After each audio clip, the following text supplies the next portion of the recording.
What's on, ladies and gentlemen? My name's Ross, I like games, and today we have got the biggest Digimon TCG news since BT2.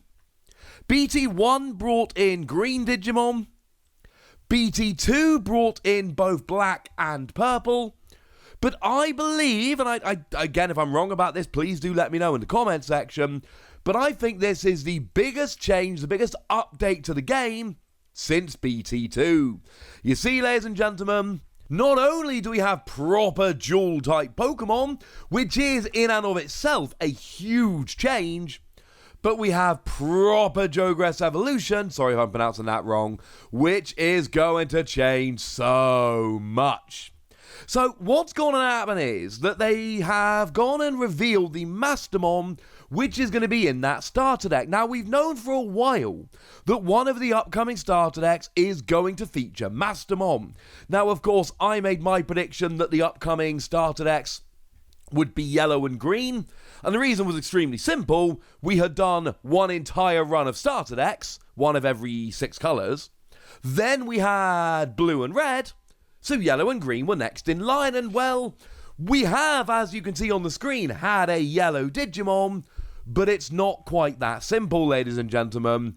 It's not quite that simple. You see, this Mastemon is both purple and yellow, and I don't mean in the fact that it can evolve from either purple or yellow, although it clearly can, look at the evolution circles. I mean, if we look at that little line at the bottom there, it is clearly a yellow and purple Digimon. It is not a yellow Digimon, not a purple, it's yellow and purple. And this means various things. It means when it's in the breeding area, it will be both a yellow and a purple Digimon. It means you could play a yellow option card or a purple option card by virtue of this card being on the field. Make no mistake about it, this is a proper job, full-on dual-type Digimon, the likes of which we've not seen. We have seen some Digimon that are treated as another colour, blah, blah, blah, but we haven't actually seen a proper dual-type Digimon yet. That is, of course, until now. Now we have seen a proper dual-type Digimon, and I, for one, ladies and gentlemen, I'm rather happy about it indeed. It just opens up so many more possibilities. There's so many more things that they can do that they couldn't do before, and I'm in for it, ladies and gentlemen. I am in for it. And that alone would be huge news. The first ever proper dual-type Digimon, or dual-colour Digimon, would in and of itself be extremely big news. But you see, that is not everything. Now, if we look at the stats here, it is a big level 6. 13 cost to play normally, 5 cost to Digivolve, 13,000 power. Again, it can Digivolve from either yellow or purple, but it's a dual-colour Digimon, that is to be expected. The thing is, we've seen this before. We've seen plenty of 13-5-13 Digimon. All of the 10 ancient warriors or whatever they were called in BT7, they all came through with that stat line. So as cool as it is, and it is cool, 13-5-13 is not exactly unheard of. What is unheard of is Jogress Evolution. Now, the way it works is you have to take a yellow level 5 and a purple level 5. And you basically overlap them, and then you evolve. So it seems to be, have a yellow level 5 and a purple level 5 in play. You then overlap them, and then you play this on top, and that is your level 6, but you don't pay for that. So you've got to have a level 5 yellow, and you've got to have a level 5 purple, but you don't then have to pay any extra on top of it.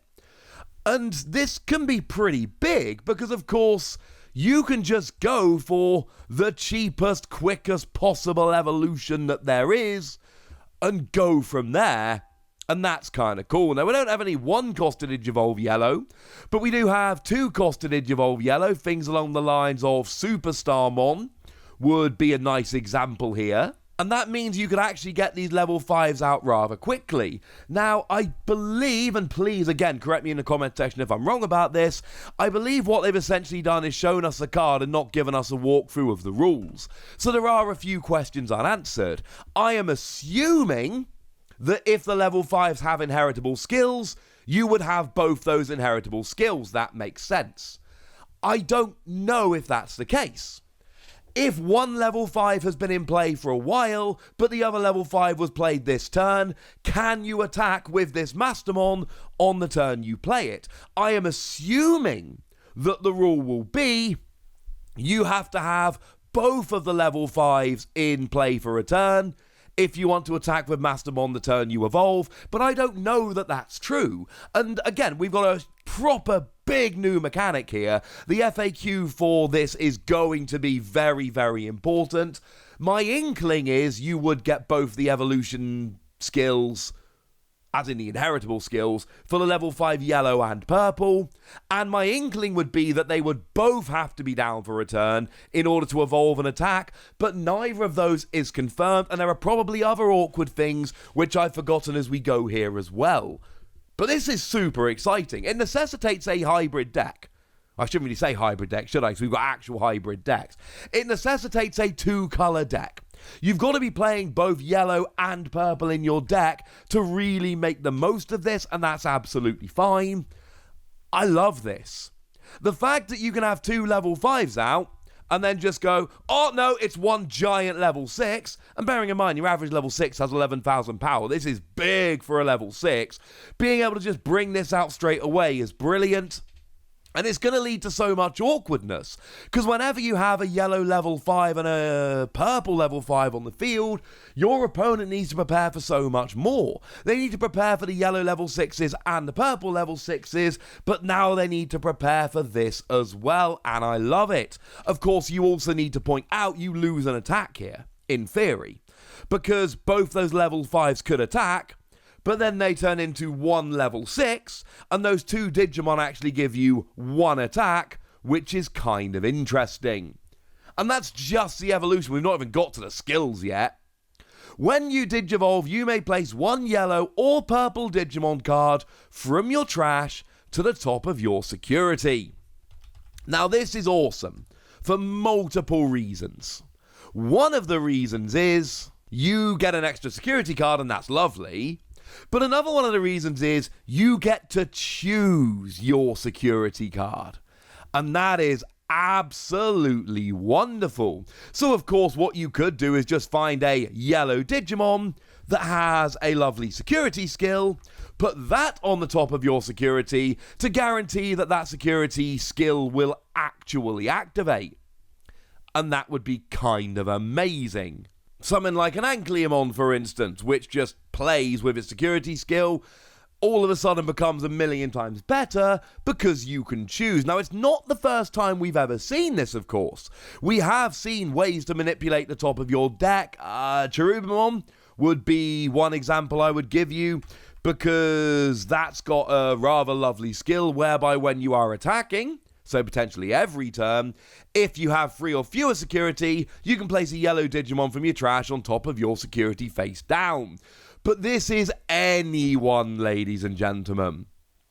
And it doesn't matter whether it's yellow or purple, and it doesn't matter how many security you've got, you just get to put it up there. That's brilliant. So you either put a really powerful Digimon so your opponent knows if they attack the stack, they're losing it, or you put something with a security skill that you can take advantage of. It is brilliant.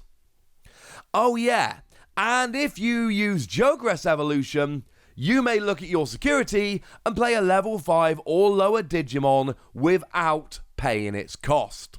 Now this of course has a big risk-reward factor going on, because obviously you've just done this. You've just recovered one.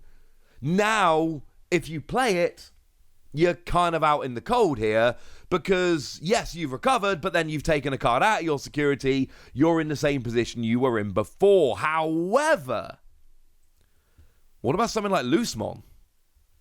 Loosemon seems honestly like pretty low-hanging fruit here. And when I say Loosemon, I mean either Loosemon, because remember we got the yellow Loosemon in BT4, but over in Japan they have just given us Loosemon Chaos Mode, I want to say. The purple Loosemon. Translated proxies from digimoncard.dev. And these are level 5 or lower yellow or purple Digimon. So what you can actually do is when you Digivolve, you can put one of these on the top of your security, but as long as you use your Jogress Evolution, you then look at your security, you will find it, and then you get to play it without cost. And remember, if you play the yellow Loosemon, then when you play, you actually recover. So you recover, but the recovery is Loosemon. Then you play Loosemon for free, but then you blind recover afterwards. And again, you haven't paid to evolve here, but you have given up 2 level 5s on the field. Incidentally, I've not been explicit, so let me say this super clearly now. Yes, you can just Digivolve from a level 5 paying a 5 cost. But the Jogress Evolution is clearly the more fun way of doing it. And that's not even all! Because on both turns, when other Digimon of yours are played by card effects, you may choose one of your opponent's Digimon with the same level or lower, and delete it. So, if I use my skill to play my Loosemon Chaos Mode for free, which is already a bit dumb, I've played a level 5 Digimon, so now I can delete a level 5. Again, when they say card effects, I'm assuming it means Digimon and Option, etc. I'm sure we'll get confirmation of that, but that's generally how it's been in the past. And the fact of the matter is that yellow and purple love playing cards for free. The purple Mastemon from BT3 is one of the ones that's been playing Loosemon up to now, because when you Digivolve, you trash one card from the top of both players' security stacks, and then you play a purple or yellow Digimon card of a level of 4 or less from your trash without paying its memory cost, at which point you play your level 3 Loosemon and delete one of your opponent's level 3 Digimon. This is awesome. Like, genuinely brilliantly awesome. But it should be. What they're essentially giving us here is a Digimon which is super annoying to actually get into play, get 2 level 5s and then mash them into one Digimon, bearing in mind you've got to have this in your hand to do that. But goodness me, is the payoff worth it. Getting this powerful level 6 out without paying any extra memory, recovering a yellow card, playing a card for free, and then every time you play a card for free, you get to delete one of your opponent's Digimon. I mean, this starts adding up super quickly. It's a 5 WASI card, it's ridiculous. And what's brilliant here is, remember, as I said a moment ago, this is a starter deck card. This is going to be in the starter deck, which means you don't need to muck about with all of that trying to pull it from a pack malarkey. You don't need to worry about what the pull rates are going to be or what the secondary market is going to be. One of these is going to be in every starter deck, and if it is like literally every other starter deck we've ever seen in the Digimon TCG, 8 for 8, you're going to get 2 copies of this in the starter deck. So buying 2 starter decks is going to give you a playset. So not only is it a great card, not only is it the most important, most different card we've seen literally since BT2, but it's also going to be readily available, and that is brilliant. I love what they're doing with this. But remember, there is another starter deck with Imperial Dramon, and I think at this stage, can we see that now? I would very much like to see that Imperial Dramon. But before that, ladies and gentlemen, I would like to know what you think about this. This looks so interesting, so let me know in the comment section. Go nuts! Be nice! And then make sure you like this video, subscribe to this channel, follow me on Twitter at TheWasi. That's where we talk Digimon and a whole bunch of other card games. And please do consider checking out patreon.com/PTCGradio, where you can support the channel, get some bonus podcasts and all kinds of fun things. But by far the most important thing as always, look after yourselves till next time, would ya? Thank you very much for watching. My name's Ross, and you've been watching WASI Plays.